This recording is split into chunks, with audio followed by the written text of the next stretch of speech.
kumekuwa na maandamano ya maji. Watu wengi wamekuwa wakiandamana kuhusiana na maji, bills kuongezeka ovyo ovyo.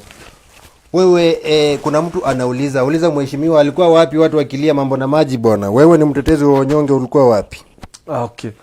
Hilo ni swali mzuri sana. Mambo yote sio lazima ifanyike kwa maandamano. Wakati bills ziliongezwa za maji, tulishukuana watu kadhaa na tukaingia kwa MD wa maji hapa Iwamete Bwana Mwaura, na akawa hayuko siku hiyo. Tukapata ofisa mwingine ambaye kwa jina Ndegwa, ambaye alitupa habari kulingana na vile maji inapandishwa. Na tulijaribu kuwaelezea watu wetu yale maelezo tumepewa na Water and Sanitation Company, kwa nini wameongeza maji. Na hata hilo jambo tuliliguzia bado siku ya Thursday kwa hiyo public participation ya wachache. Kile kinafaa ama kile kiliwasukuma kuongeza maji ni yule uchafu huko kwa maji.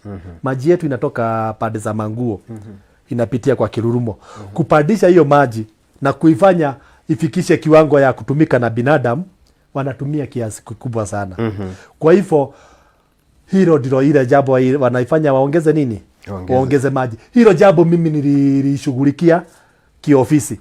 Na wenye waliongoza hao maandamano bado niliwaelezea hivyo, na wakasema bado hawajafanya nini?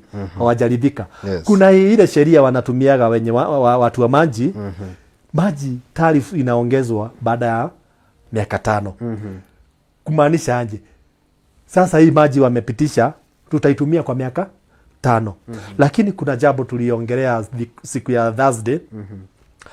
Iwapo maji ya Kirurumo itawezekana ama huo mradi utafaulu kutengeneza maji iwe safi, bei inaweza fanya nini? Inaweza pungua. Lakini kwa sasa hata tukiandamana, maji bado itazidi kuwa nini? Vilivyo. Mpaka miaka 5 hii Niishe. kulingana na sheria za maji. Wanasema hawakukuona. Hawakuniona kwa sababu mimi sikuenda kwa maandamano ya barabara. Mimi nilienda ofisi. Jambo la kwanza, wakati mnaandamana mnafaa mjue ni nini mnaongelelea. Kwa hivyo before hata uambie watu watokee kwa barabara, unafaa unaingia kwa ofisi. Mnaongea na wenye ofisi. Kwa hivyo hilo ndilo nilifanya. Tulitoka na watu wa Maina, kuna watu kadhaa tulienda nao ambao ni washahidi wangu, na